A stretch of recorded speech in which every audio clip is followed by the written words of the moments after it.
ونستغفره ونعوذ بالله من شرور أنفسنا ومن سيئات أعمالنا من يهده الله فلا مضل له ومن يضلل فلا هادي له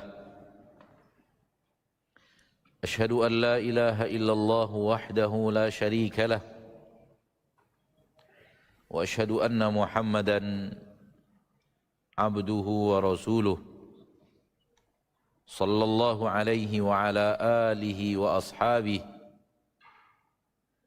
ومن استنى بسنته واهتدى بهداه إلى يوم الدين أما بعد. Saudaraku, saudariku, kaum muslimin dan muslimat, al-hadirin wal hadirat, wal musyahidin wal musyahidat, dimanapun anda berada, rahimani wa rahimakumullah. Mari kita bersyukur kepada Allah, Rabb yang telah menciptakan kita dan menciptakan untuk kita seluruh kebutuhan kita dalam kehidupan kita, dan tidak ada yang kurang diberikan Allah tabaraka wa ta'ala kepada kita dalam kehidupan untuk hidup dengan dalil toh sudah puluhan tahun kita hidup, berarti seluruh kebutuhan kita untuk hidup telah dipenuhi oleh Allah dan diberikan oleh Allah tabaraka wa ta'ala.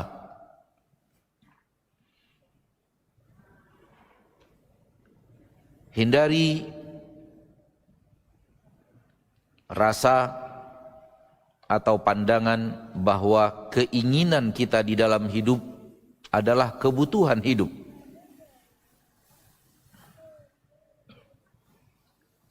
Ana ulangi, hindari sudut pandang yang salah dan keliru bahwa keinginan kita di dalam hidup adalah kebutuhan hidup. Itu dua hal yang sangat berbeda. Yang satunya kebutuhan yang tanpa dia kita tidak bisa hidup. Yang satunya keinginan. Orang yang terjebak, atau kalimat yang lebih pas, dijebak oleh iblis dan bala tentaranya untuk mengira bahwa keinginan adalah kebutuhan, inilah orang yang tidak akan pernah bisa bersyukur untuk selama-lamanya. Kenapa? Karena keinginan manusia tidak pernah ada akhirnya. Bagaimana dia akan bersyukur kalau dia mengira bahwa keinginan adalah kebutuhan dan kebutuhan itu tak pernah terwujud karena keinginan tidak pernah putus? Bukankah Nabi SAW telah bersabda soal keinginan manusia, "Lau kana libni Adam wadiyani min dhahab labtagha lahuma thalitha." Soal keinginan, Nabi telah mengatakan keinginan Bani Adam ini, kalau dia punya dua lembah emas masih kurang. Dia masih mencari lembah emas yang ketiga. Berapa tumpukan emas yang bisa memenuhi sebuah lembah? Harta yang luar biasa banyak. Dia punya dua lembah emas, itu pun tidak cukup kalau bicara keinginan. Maka kapan dia akan bersyukur? Maka kebutuhan bukanlah keinginan. Dan ketahuilah bahwa kebutuhan kita hidup sedikit, enggak banyak.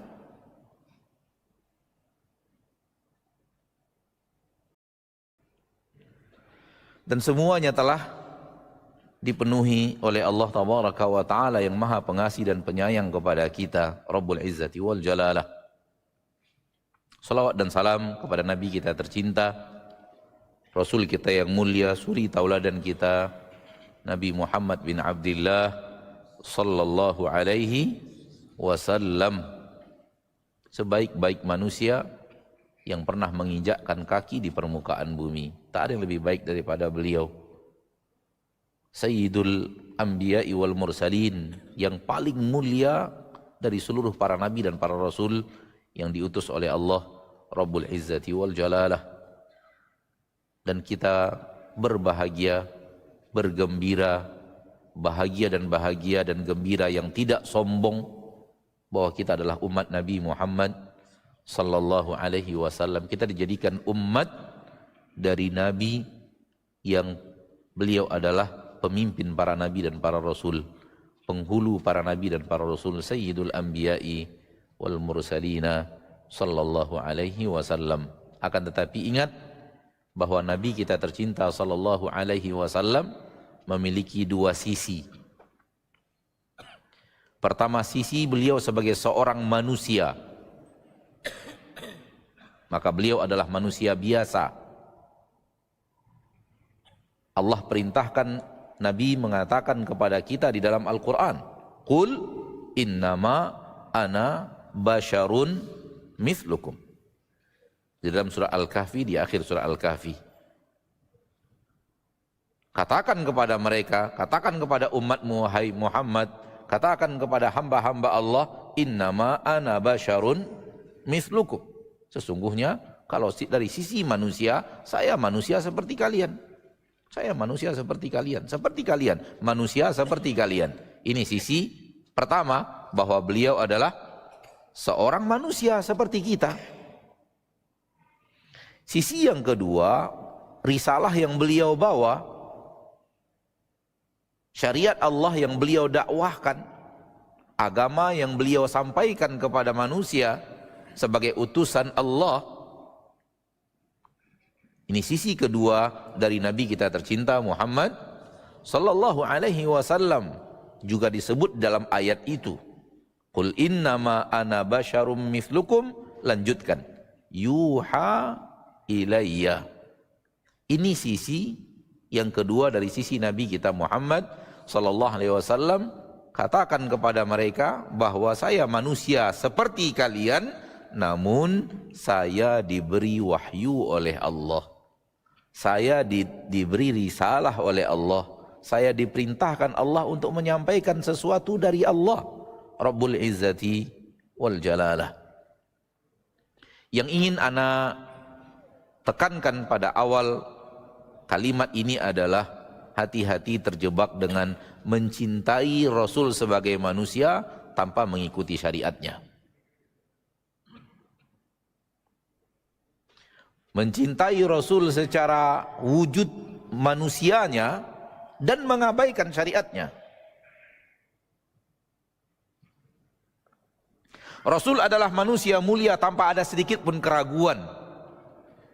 Tetapi sisi yang paling hebat dari sisi Rasul itu adalah sisi kerasulannya. Sisi risalahnya. Maka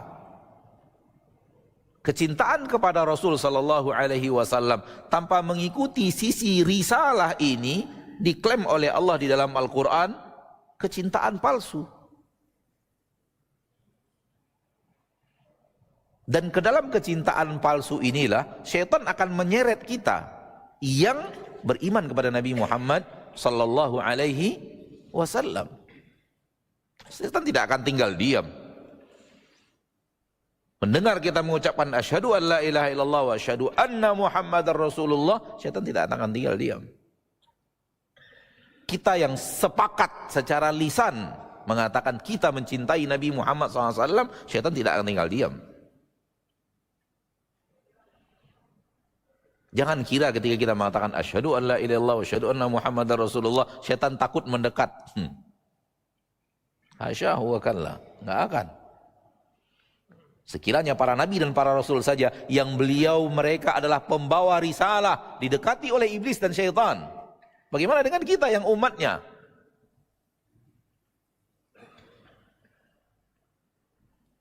Sekiranya sahabat-sahabat Rasul, murid-murid langsung Nabi kita tercinta, didekati oleh syaitan untuk digoda, bagaimana dengan kita? Setelah 1400 tahun lebih ditinggal oleh Nabi Muhammad sallallahu alaihi wasallam.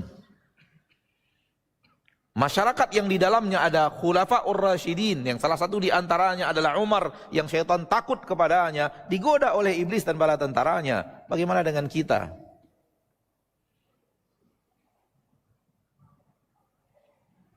Maka ketahuilah bahwa di saat kita mengikrarkan asyhadu an la ilaha illallah wa asyhadu anna Muhammadan Rasulullah sallallahu alaihi wasallam, dari sisi kerasulannya lebih daripada dari sisi manusianya. Kita wajib mencintai Rasul sebagai manusianya, kita wajib mencintai risalah Rasul sallallahu alaihi wasallam untuk dipelajari, diterima, diamalkan dalam kehidupan kita. Oleh karena itu, di akhirat kelak yang bersama Nabi adalah orang yang benar-benar setia dalam risalah beliau sallallahu alaihi wasallam. Yang tidak setia dengan risalah Nabi SAW akan terusir dari telaga Nabi kita Muhammad sallallahu alaihi wasallam, dan Rasul yang mengatakan suhqa, suhqa, menjauh kalian, celaka kalian, pergi sana. Ini siapa? Orang yang tidak mengikuti syariat Rasul dan merubah-rubah syariat Rasul kita tercinta sallallahu alaihi wasallam.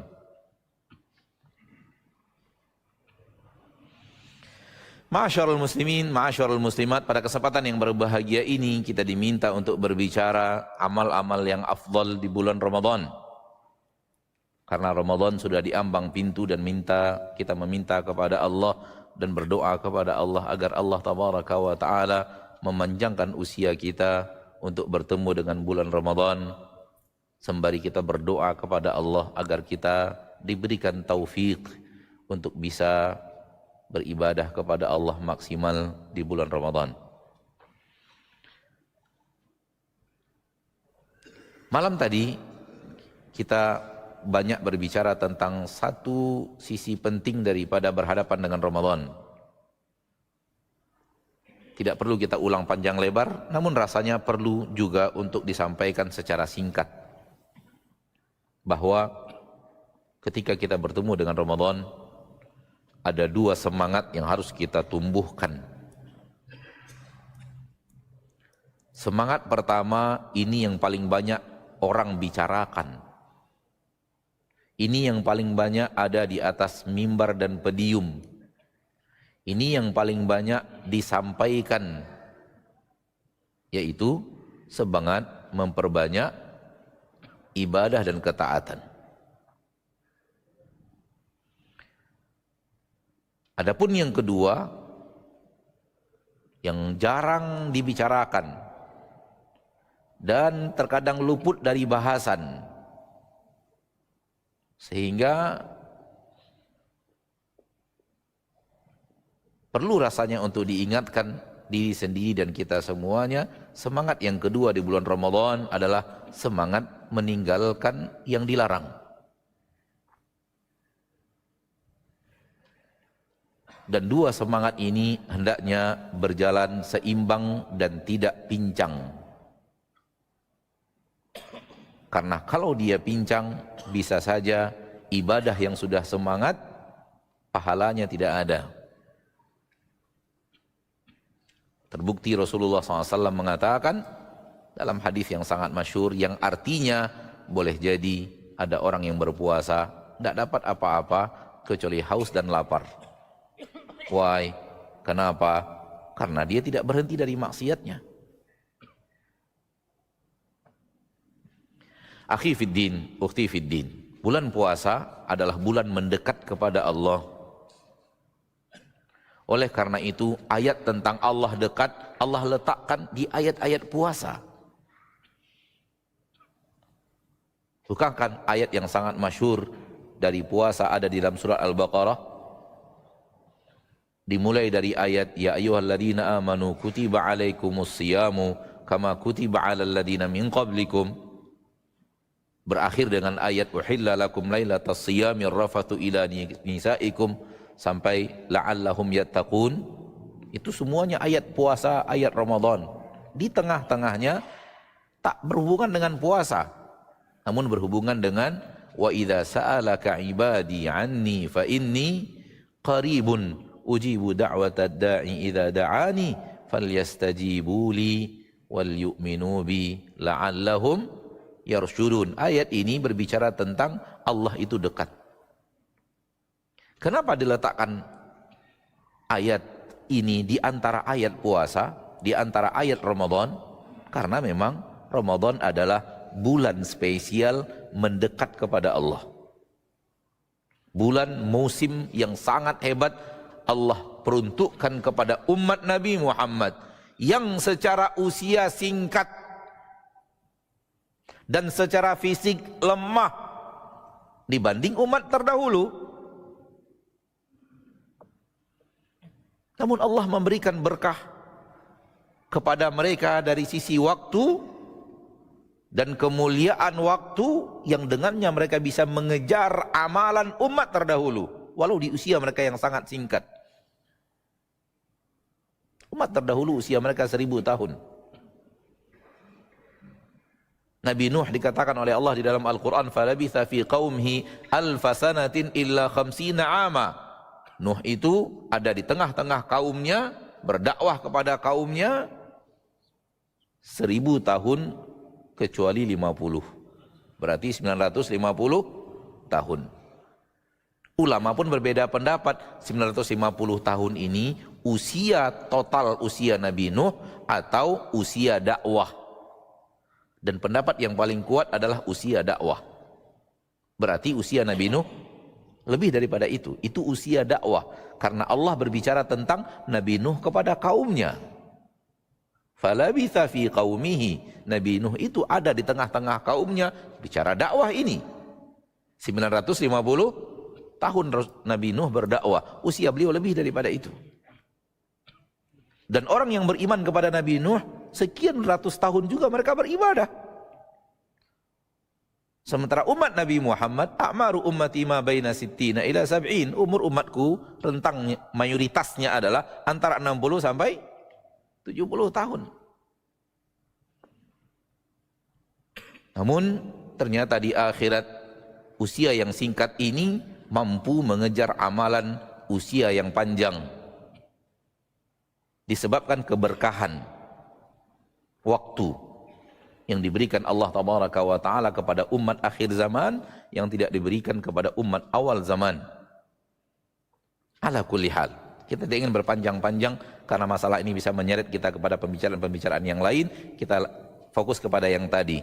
Allah meletakkan ayat dekat kepada Allah, bahwa Allah dekat kepada hamba-hambanya di antara ayat-ayat puasa dan ayat-ayat Ramadan, menunjukkan bahwa ini waktu, ini bulan spesial untuk mendekat kepada Allah Tabaraka wa Ta'ala.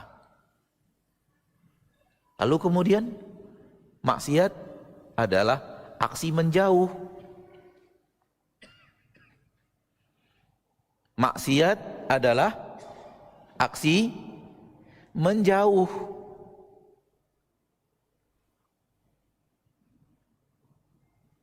Ini bulan mendekat, jangan menjauh. Ini bulan maju, jangan mundur. Sangat jelas, baik secara syariat atau secara logika. Ini bulan mendekat, ada apa dengan dirimu tetap berbuat maksiat? Mundur lagi, mundur lagi, mundur lagi dengan maksiat yang kau lakukan. Padahal ini bulan mendekat, bukan bulan menjauh.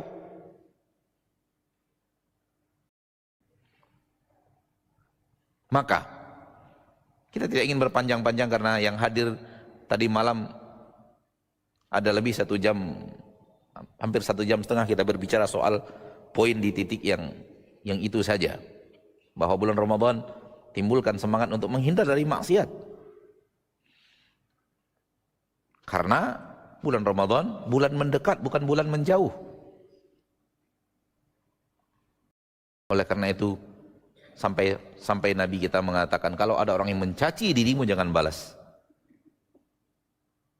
Kalau ada orang yang di depan mata kita, di depan hidung kita dia caci maki kita, tuding kita, aneka ragam kata-kata kotor yang dia keluarkan, caci makian yang dia keluarkan, jangan jawab cacian makian. Cukup katakan kepadanya, ini shaim, aku orang yang sedang berpuasa. Aku nggak bisa membalas cacianmu dengan cacian yang itu boleh dilakukan di luar Ramadan ketika Anda tidak berpuasa.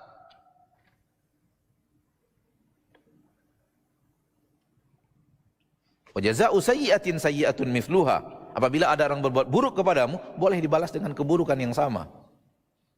Cacian yang tidak pada tempatnya, cacian yang zalim boleh dibalas dengan cacian yang serupa. Namun Anda sedang berpuasa. Orang yang berpuasa tidak layak mengeluarkan kata-kata yang tidak cocok dengan puasanya. Maka sebelum kita masuk kepada apa yang dimintakan kita untuk membicarakannya, yaitu amalan-amalan yang utama di bulan Ramadan, perlu rasanya kita ingatkan secara ringkas. Amal utama di bulan Ramadan ada dua: semangat beribadah dan semangat meninggalkan maksiat. Dan semangat meninggalkan maksiat tadi malam sudah kita bahas biiznillah, dengan kasih sayang Allah tabaraka wa taala dan taufik dari Allah tabaraka wa taala. Barang siapa yang ingin menyaksikan, kemungkinan masih ada petinggal rekamannya di media. Bagi yang ingin kembali, ingin menyaksikan itu, semoga masih ada tersisa di jejak digitalnya. Namun ingatlah bahwa Ramadan adalah untuk mendekat kepada Allah, maka jangan menjauh. Maksiat itu adalah aksi menjauh, aksi mundur. Sekarang saatnya aksi maju, maka tinggalkan aksi lawan maju. Ini aksi bulan untuk mendekat, maka tinggalkan aksi menjauh. Karena aksi menjauh itu bertabrakan 180 derajat dari maksud dan tujuan bulan mulia ini dan bulan suci ini. Oleh karena itu, yang tidak ngerti-ngerti nggak dapat apa-apa kecuali haus dan lapar.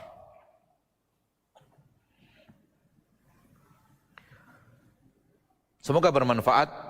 Ringkasan saja kita pindah kepada apa yang dengannya kita diminta untuk berbicara. Amalan-amalan apa saja yang afdol dilakukan di bulan Ramadan. Sebelum kita berbicara poin-poin detail yang pada dasarnya hanyalah pengulangan dan pengulangan. Mengingatkan lagi, ngecas lagi, yang pada dasarnya sudah ada bahasan-bahasan itu hampir di setiap Ramadan. Akan tetapi, fadzakir fa inna dzikra tanfa'ul mu'minin. Teruslah berikan peringatan, karena peringatan yang diberikan itu bermanfaat apabila diterima oleh orang-orang yang memiliki keimanan di dalam hatinya. Fa inna dzikra tanfa'ul mu'minin. Peringatan akan bermanfaat kalau disambut oleh hati-hati yang beriman.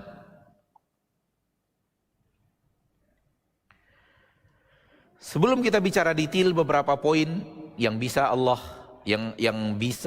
Allah berikan kepada kita taufik untuk membicarakannya dan menyampaikannya pada kesempatan yang berbahagia ini, ana ingin bicara global dulu. Global amalan-amalan yang afdal di bulan Ramadan. Globalnya adalah Anda mengerjakan pekerjaan rutinmu sebagai seorang mukmin dalam jumlah yang lebih banyak dan kualitas yang lebih hebat. Udah, itulah dia globalnya. Anda saudaraku, Anda saudariku, mengerjakan pekerjaan-pekerjaan harian Anda yang Anda lakukan di luar Ramadan, Anda kerjakan itu di dalam bulan Ramadan, namun dengan jumlah yang lebih besar, kuantiti yang lebih banyak, dan dengan kualitas yang lebih hebat.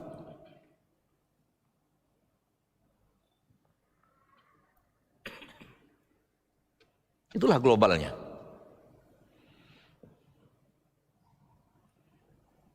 Karena Ramadan sama dengan bulan-bulan lain, sisi bahwa dia adalah waktu yang Allah ciptakan kepada manusia, yang di dalamnya manusia menjalankan tugas yang diberikan oleh Allah Taala, yaitu pembenahan diri. Soal menjalankan tugas menjadi hamba untuk menghambakan diri kepada Allah Taala itu tidak dilihat luar Ramadan sama saja. Hari kita, seluruh jam dan menit kita apalagi tahun dan bulan, apalagi bulan dan tahun, itu adalah saat-saat di mana kita harus menghambakan diri kepada Allah Tabaraka wa Ta'ala dengan aneka ragam penghambaan diri. Famin muqillin wa min mustakthir. Ada orang yang banyak bisa melakukannya luar biasa banyak, dan ada orang yang tidak bisa banyak, hanya sedikit. Namun Allah yang Maha Pengasih dan Penyayang, walaupun sedikit, asal yang wajibnya dikerjakan, asal yang haramnya ditinggalkan, Allah sudah ridho dengan amalan hamba itu, dan sepakat para ulama sudah menjadi pembuka pintu surga.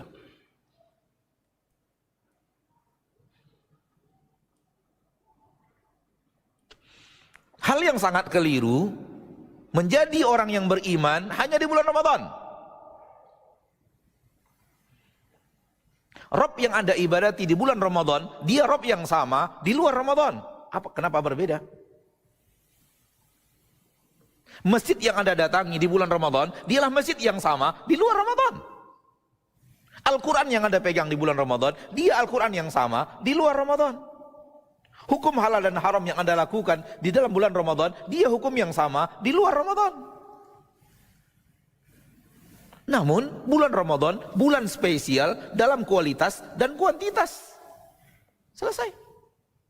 Kalau kita paham ini, maka tahulah kita apa sebenarnya Ramadan. Ramadan menjalankan aksi penghambaan diri kepada Allah yang biasa kita lakukan harian, akan tetapi dalam jumlah yang lebih besar, dalam kualitas yang lebih bagus. Memperbanyak kuantitinya dan memperbaiki kualitinya.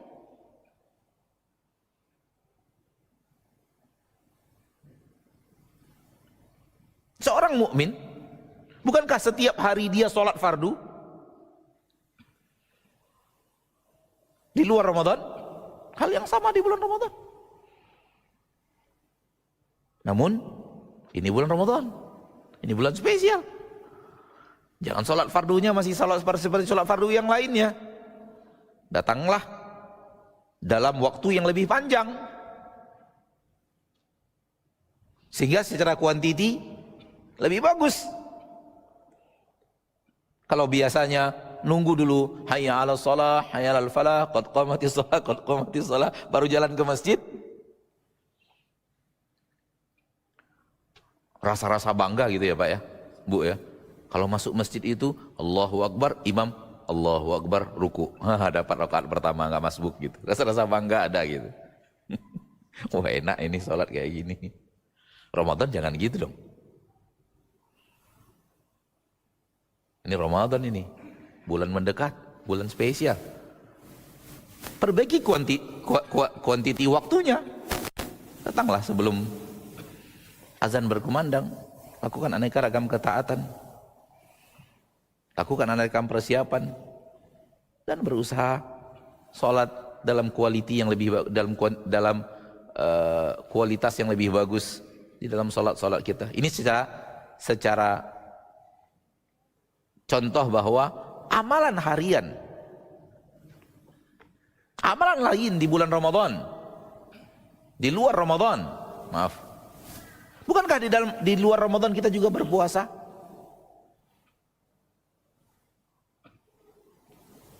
Kita berpuasa Senin, berpuasa Kamis, berpuasa Ayyamul Bid. Bahkan sebahagian berpuasanya lebih daripada itu. Kita kenal sebagian saudara-saudara kita yang sudah sekian tahun puasa Daud. Hari berpuasa, besok tidak, ini berpuasa besok tidak, dan itu sudah dijalani sekian tahun. Allahu Akbar. Artinya puasa juga bahagian daripada kegiatan harian seorang mukmin. Sekarang itu dalam jumlah yang lebih besar.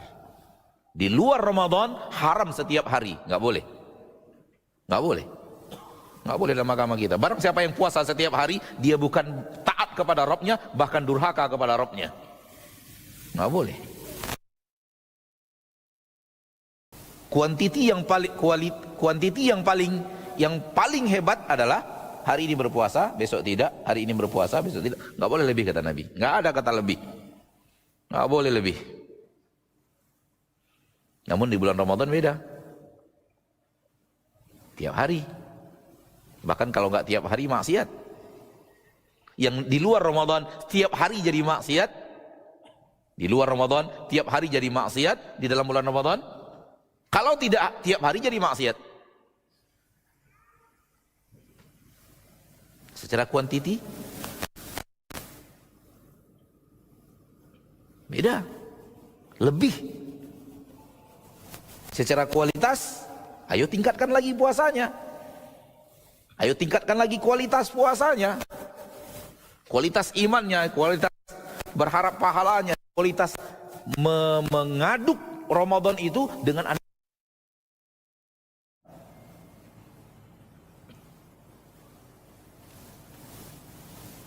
kalau kita faham ini, ma'asyarul muslimin, ma'asyarul muslimin, kita faham bahwa bulan Ramadan adalah aksi harian seorang mukmin, aksi hidup harian seorang mukminah, metoda hidup seorang mukmin dan mukminah yang di bulan Ramadan dia perbanyak secara jumlah dan dia perbagus secara kualitas.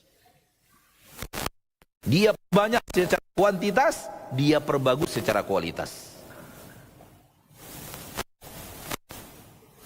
Jadi Ramadan harus mukmin baca Al-Quran. Dia tidak lepas dari kitab Al-Quranul Karim. Di bulan Ramadan juga hal yang sama. Baca Al-Quran. Akan tetapi jumlah harusnya lebih banyak. Kata para ulama, ketika Nabi SAW setiap bulan Ramadan didatangi oleh malaikat Jibril, lalu Nabi mulai membacakan kembali hafalan Al-Qur'annya kepada malaikat Jibril alaihi salam, dan mudarasah bersama malaikat Jibril satu kali, setiap Ramadan satu kali selesai. Dan di akhir hayat Nabi SAW itu 2 kali dilakukan. Itu kepada malaikat Jibril. Di luar itu Nabi juga membaca Al-Quran. Namun kepada malaikat Jibril Nabi membacakan Al-Quran kembali. Setiap Ramadan khatam 1, di akhir hayat Nabi SAW khatam 2. Dari situ para ulama mengatakan Nabi mengajarkan secara amaliyah kepada manusia, kalau membaca Al-Quran di bulan Ramadan, ya paling tidak 1 kali khatam, minimal 1 kali khatam. Tapi sebenarnya baca Al-Quran bagi orang mukmin bukan amalan Ramadan. Amalan hariannya. Amalannya setiap hari, bukan amalan Ramadan saja. Taib. Jadi secara global, ma'asyarul muslimin, ma'asyarul muslimat, kita hidup dan patuh kepada Allah di sepanjang usia kita, di sepanjang tahun, di sepanjang bulan, di sepanjang hari, di sepanjang jam, menit dan detik. Kalau seorang mukmin pandai mengerti dan seorang mukmin pandai menjadikan hidupnya itu untuk taat, maka hidupnya 24 jam untuk taat. 24 jam itu bisa dijadikan semuanya untuk ketaatan. Ustaz, dia pedagang, harus jualan, dagangnya bisa untuk ketaatan. Ustaz, dia sebagai guru, dia harus ngajar, mencari nafkah, ngajarnya bisa menjadikan ibadah. Ustaz, dia butuh makan, makannya bisa menjadi ketaatan. Dia orangnya tidur, bagaimana dia akan beribadah? Tidur bisa jadi ibadah. Ya atau tidak?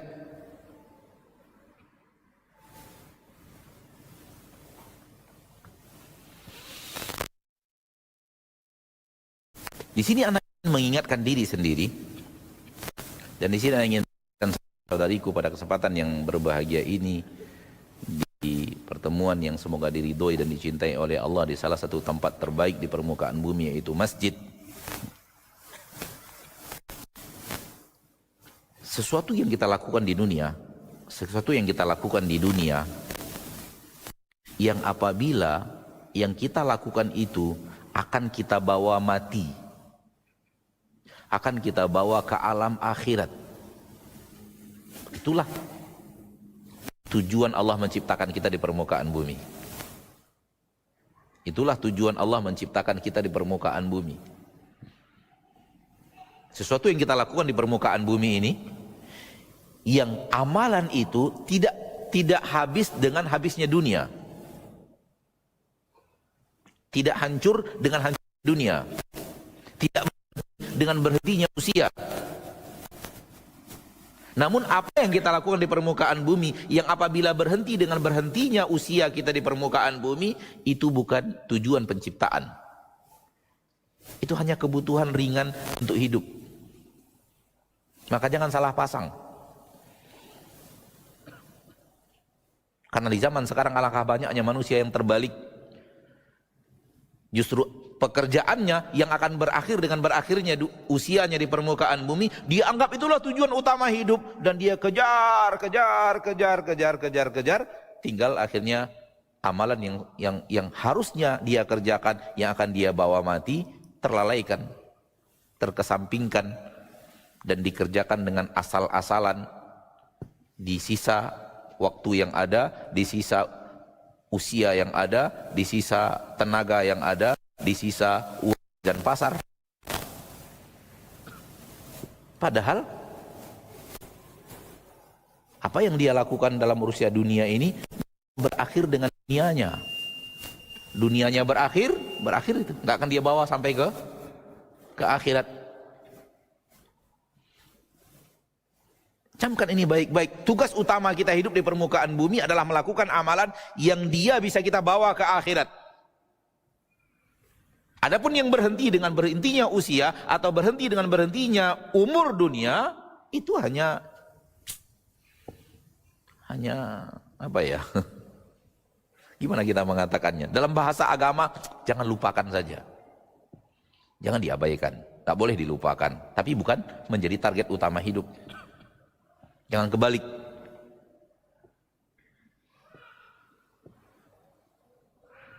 Maka ketika kita membaca Al-Quran, ketika kita puasa, ketika kita tadarus, ketika kita menimba ilmu, ketika kita zikir, ketika kita berbakti, ketika kita peduli anak yatim, ketika kita berinfak, ketika kita memberi makan orang-orang yang berbuka puasa, ketika kita etikaf, ketika kita sholat tarawih, ketika kita menghidupkan malam Lailatul Qadar, ketika kita berumroh, ketika kita yang banyak kita lakukan di bulan Ramadan secara detail itu semuanya adalah inilah tujuan hidup kita, beginilah Allah ingin menciptakan kita untuk ini, dan semua itu akan kita bawa nanti, dan kita tidak akan tinggalkan di dunia. Ustaz, bagaimana dengan pekerjaan hariannya? Pedagang, ngajar, buruh, pekerja yang dari pagi pergi pulang sore. Amalan itu bukankah amalan dunia, Ustaz? Bagaimana mungkin membawanya ke alam akhirat? Maha suci Allah, maha mulia Allah yang telah menurunkan syariat yang sangat mulia. Amalan mubah apabila diiringi dengan niat yang saleh menjadi ibadah. Amalan mubah apabila diiringi oleh niat yang saleh menjadi ibadah. Iringi dengan niat yang saleh. Tambahkan niat yang saleh dalam amal mubah berubah menjadi ibadah. Itu yang tadi ana katakan, kalau ingin menghambakan diri kepada Allah, seorang mukmin bisa menghambakan dirinya kepada Allah 24 jam dalam sehari, 7 hari dalam seminggu, 360 hari dalam setahun. Bisa. Tidak ada waktu yang terlewatkan kecuali untuk beribadah. Dan itulah dia praktek Rasul kita tercinta ketika hidup. Rasul nggak pernah membiarkan harinya tanpa ibadah, membiarkan waktunya tanpa ibadah. Kana yadhkurullah fi kulli ahwanihi, kata Nabi, kata para sahabat ketika menyaksikan hidup Rasulullah SAW. Setiap saat beliau itu selalu ingat Allah, setiap saat beliau itu selalu ingat akhirat, setiap saat beliau selalu ingat ibadah, setiap saat beliau selalu zikir, setiap saat beliau selalu melakukan ketaatan kepada Allah Tabaraka wa Ta'ala Rabbul Izzati wal Jalalah. Dan mustahil kita bisa sehebat beliau. Akan tetapi bukan berarti bahwa ketaatan itu hanya diperlakukan tujuan hidup itu hanya segelintir waktu. Enggak. Tujuan hidup itu sepanjang usia kita.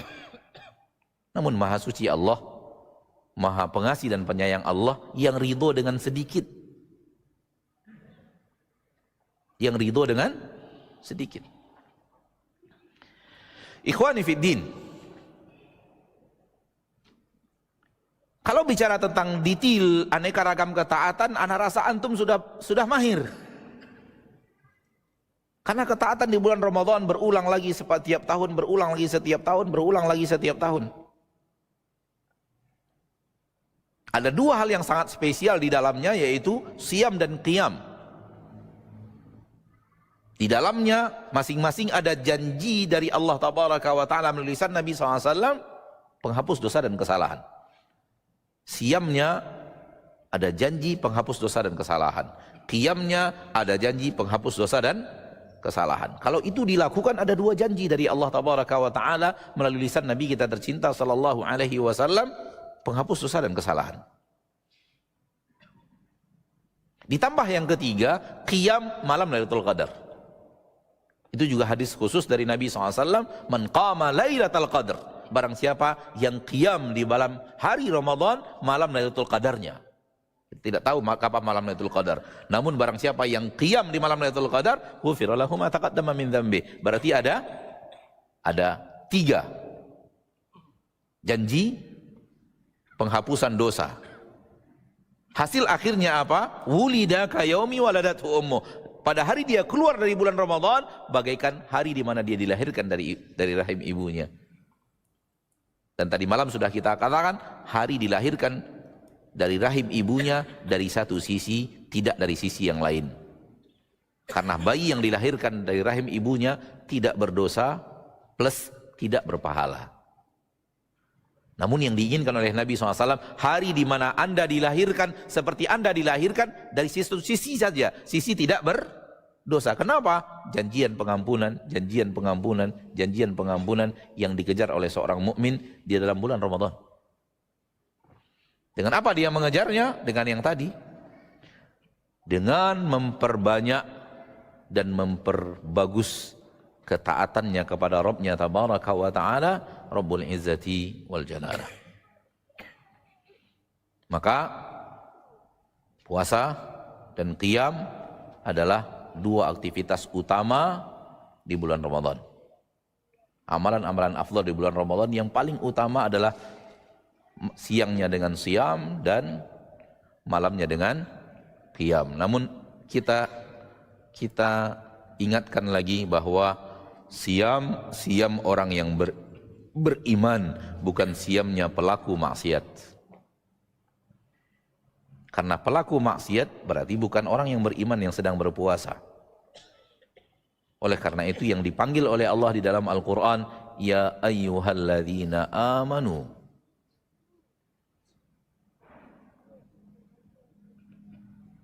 Terlalu banyak kalimat-kalimat menghibur dari lisan seorang da'i, lisan seorang mubaligh. Kita telah berpuasa, kita telah melengkapkan puasa bulan Ramadan, maka kita berharap Allah Tabaraka wa Ta'ala telah mengampunkan dosa kita, dan kita berharap bahwa Allah Tabaraka wa Ta'ala telah mengembalikan kita fitrah seperti terlahir. Tapi tidak ada penekanan meninggalkan dosa itu menjadi kalimat penghibur dan kalimat yang di dalamnya ada semacam dusta informasi. Anak ingin mengatakan begini, ya ayyuhalladzina amanu, hai orang-orang yang beriman, kalian harus berpuasa. Maka berpuasalah, puasa orang yang beriman. Kalau Anda puasa dan tidak sholat, ini bukan puasa orang yang beriman. Kalau Anda berpuasa namun riba, ini bukan puasa orang yang beriman. Kalau Anda berpuasa sambil nebar aurat setiap hari, bukan puasa orang yang beriman. Justru yang dikhawatirkan masuk yang tadi, puasanya yang didapatkannya hanya haus dan lapar, karena yang dipanggil orang yang beriman. Maka berkata Jabir bin Abdullah, sahabat Rasulullah sallallahu alaihi wasallam radhiyallahu anhu wa ardhahu, kalau kalian sedang berpuasa, puasakan juga lisan, puasakan juga pendengaran, puasakan juga seluruh anggota badan dari seluruh yang diharamkan Allah Tabaraka wa Ta'ala.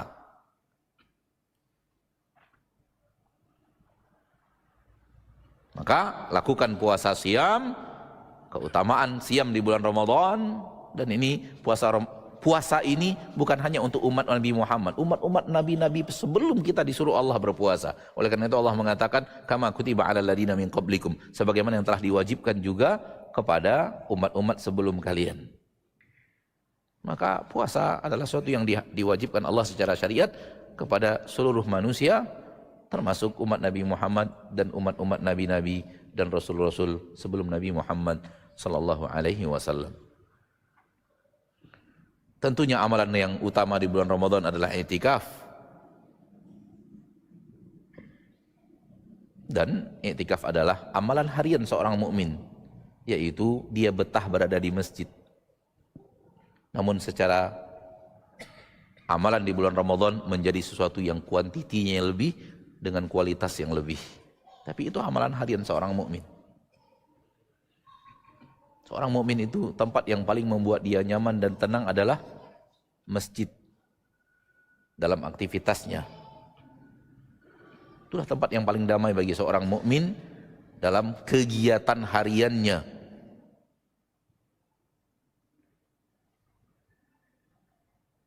Maka i'tikaf juga ibadah spesial di bulan Ramadan, dan para ulama berbeda pendapat tentang waktu minimal i'tikaf. Walau mereka sepakat waktu yang maksimal i'tikaf. Waktu yang maksimal i'tikaf adalah 10 hari yang tersisa dari bulan Ramadan. Masuklah masjid sebelum matahari tenggelam tanggal 20 Ramadan. Sebelum tenggelamnya matahari tanggal 20 Ramadan, masuk masjid dan berakhir dengan berakhirnya bulan Ramadan dengan nampaknya hilal Syawal. Kalau sudah nampak hilal Syawal, maka Ramadan telah berakhir, berakhirlah masa yang paling maksimal dalam i'tikaf, 10 hari terakhir. Apa itu i'tikaf? Habsun nafsi fil masjid taqarruban ila Allah tabaraka wa taala, mengurung diri di rumah Allah untuk mendekatkan diri kepada Allah tabaraka wa taala dengan aneka ragam taqarrub yang tadi sudah kita katakan. Tujuan Ramadan untuk itu, agar kita melangkah maju kepada Allah, jangan mundur, melangkah maju dan maju, bergerak menuju Allah tabaraka wa taala, mendekatkan diri kepada Allah Rabbul Izzati wal Jalalah. Di antara keutamaan amalan utama di bulan Ramadan adalah, bagi yang memiliki harta, memiliki kesempatan, adalah umrah. Itu ada kespesialan yang luar biasa. Nabi SAW mengatakan, umratun fi Ramadan ta'dilu hajjatan ma'i. Umrah di bulan Ramadan itu sama sebanding dengan berhaji bersama aku. Maka dia punya keutamaan tersendiri ya. Bagi kita yang diberikan oleh Allah Ta'ala kelapangan harta dan kesempatan, maka sekiranya kita ingin menyempurnakan, maka menyempurnakannya dengan beriktikaf di bulan Ramadan. Dan di antara hal yang paling utama di bulan Ramadan adalah taubatan nasuha. Kita ingin Ramadan ini adalah momen yang luar biasa untuk berlepas daripada aneka ragam maksiat yang kita lakukan. Lalu bagaimana dengan menuntut ilmu? Di antara aktivitas harian orang mukmin adalah menuntut ilmu. Apakah dia menjadi amal spesial di bulan Ramadan?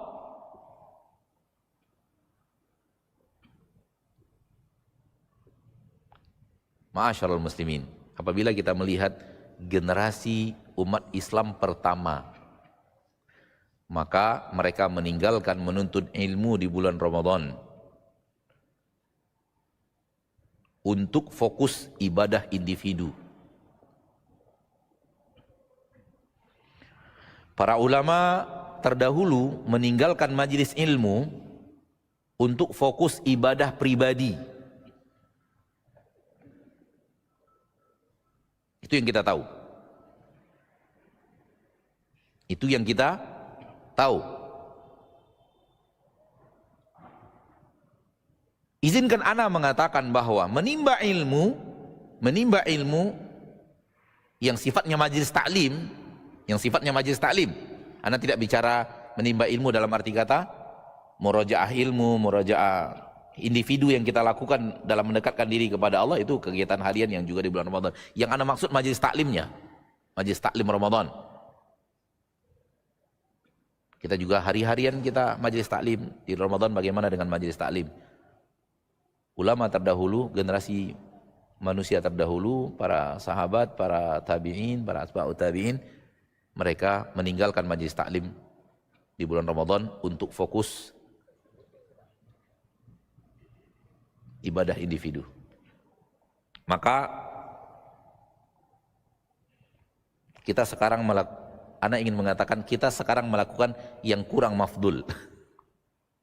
Yang kurang afdol. Mafdul yang kita lakukan. Bukan terlarang.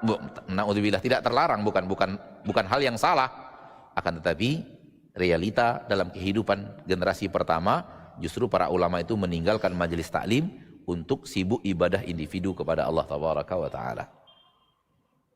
Jadi ada sesuatu yang terbalik antara generasi dahulu dengan sekarang. Kalau kita zaman sekarang kan di bulan Ramadan itu majelis taklimnya semarak. Majelis taklimnya apa? Semarak. Ada kajian setelah subuh, ada kajian setelah isya, bahkan juga ada kajian zuhur Ramadan, ya kan? Semarak majelis ilmunya. Kenapa? Karena Syawal sampai Sya'ban nggak hadir-hadir. Lalu kenapa ulama generasi terdahulu itu apa? Generasi terdahulu itu mereka Syawal sampai Sya'ban semangat nuntut ilmu. Pengamalannya di bulan Ramadan.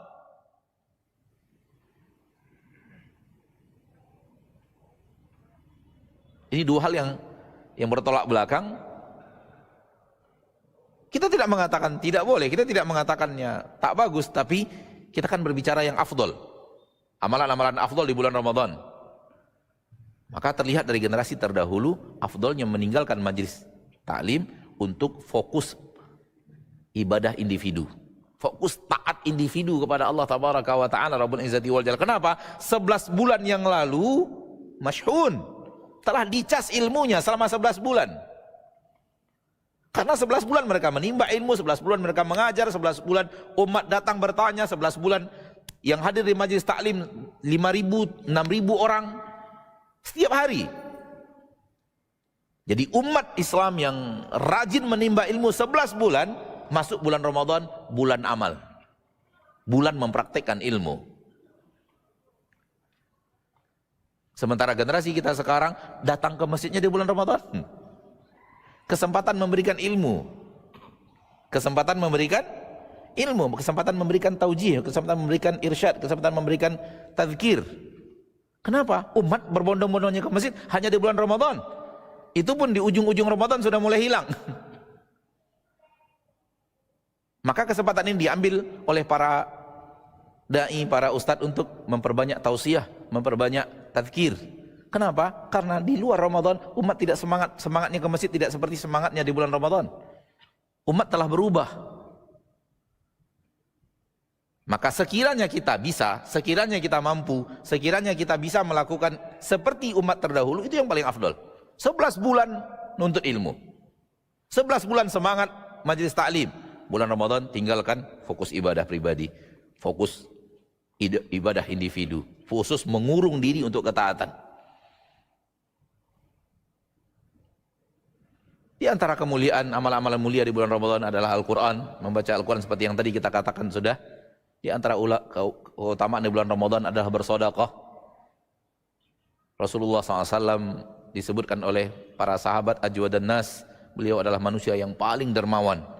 Namun kedermawanannya berlipat ganda apabila sudah datang bulan Ramadan. Ma'asyiral muslimin, tadi dikatakan kepada anak sampai jam 6:30. Sekarang sudah kita korupsi 13 menit. Mudah-mudahan ini korupsi halal dan korupsi berpahala, korupsi waktu. Ada yang ingin ditanyakan, kita berikan kesempatan barang 2 atau 3 pertanyaan. Kalau seandainya tidak ada yang ingin ditanyakan dan kita ada ilmunya, kita persilahkan. Wallahu ta'ala alam. Silakan Pak.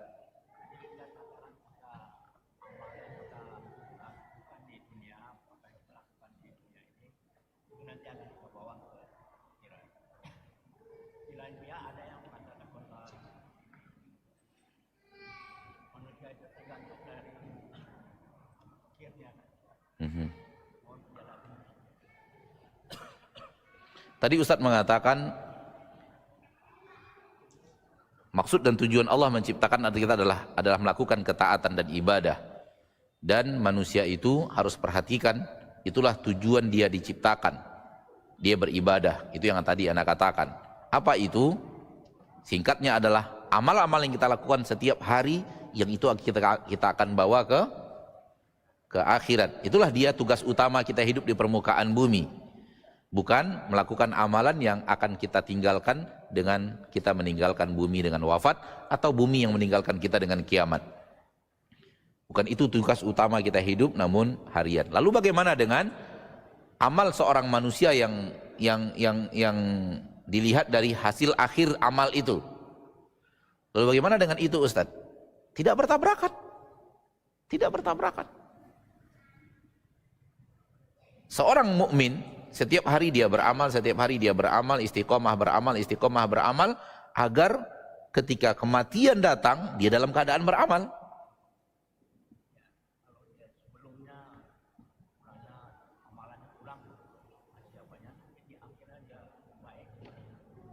Iya, ini sangat tidak bertabrakan.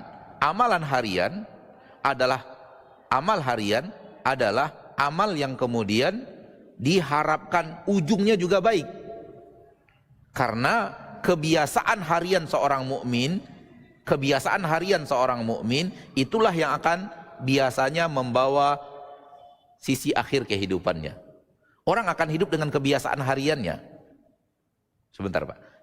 Orang akan hidup dengan kebiasaan hariannya, dan kita sedang berbicara orang mukmin. Maka orang mukmin taat. Mudah-mudahan dengan rajin taat, dan itu kebiasaan hariannya, di saat taat itulah Allah wafatkan dia. Kalau seorang mukmin dia bisa mengisi 60% hariannya dengan ibadah dan ketaatan, maka kemungkinan dia wafat di atas ketaatan lebih tinggi daripada tidak di atas ketaatan. Pertanyaan yang kedua datang lagi. Lalu bagaimana Ustadz orang yang masa lalunya telah diisi dengan kemaksiatan, sementara sekarang sudah mulai taat, dan harapannya akhir hayatnya juga di atas ketaatan? Ini bahasan tersendiri, bahasan yang berbeda dengan yang sedang kita bahas. Kalau begitu keadaannya, maka ana sedang berbicara pasca dia taubat sampai akhir hayat. Apa yang dikerjakan pasca dia taubat sampai akhir hayat, itulah bahasan ana. Bahasan orang yang rajin ke masjid, bahasan orang yang rajin baca Quran, bahasan orang yang rajin mendekat kepada Allah Tabaraka wa Ta'ala, berarti orang yang sudah taubat. Adapun maksiat yang pernah terjadi sebelumnya, maka itu bab yang berbeda, namanya bab taubat. Meninggalkan sesuatu yang ada di masa lalu, menyesalinya, dan bertekad untuk tidak melakukannya. Dan apabila taubat terjadi, faulaika yubaddilullahu sayyiatihim hasanat. Mereka adalah orang-orang yang amal buruk. Ada dua makna dalam bab ini. Pertama, dia bisa meninggalkan yang buruk untuk merubahnya kepada yang baik. Itu bahasan yang tadi. Bahasan yang kedua, makna yang kedua, aneka ragam maksiat yang dia lakukan dengan jumlah yang sama menjadi pahala. Aneka ragam maksiat yang pernah dia lakukan dengan jumlah yang sama menjadi pahala. Subhanallah, Allah Maha Suci. Pahala taubat yang Allah janjikan itu, aneka ragam maksiat yang pernah dia lakukan, totalitas angka dan jumlah menjadi pahala ketika dia taubat. Maka sebenarnya setelah taubat tidak ada maksiat. Kalau memang taubatnya taubatan nasuha, seperti ayat yang dibacakan imam kita tadi, ya ayyuhalladzina amanu tubu ilallahi taubatan nasuha, sebenarnya dia bukan orang yang berbuat maksiat. Kenapa? Maksiatnya sudah berubah menjadi ketaatan.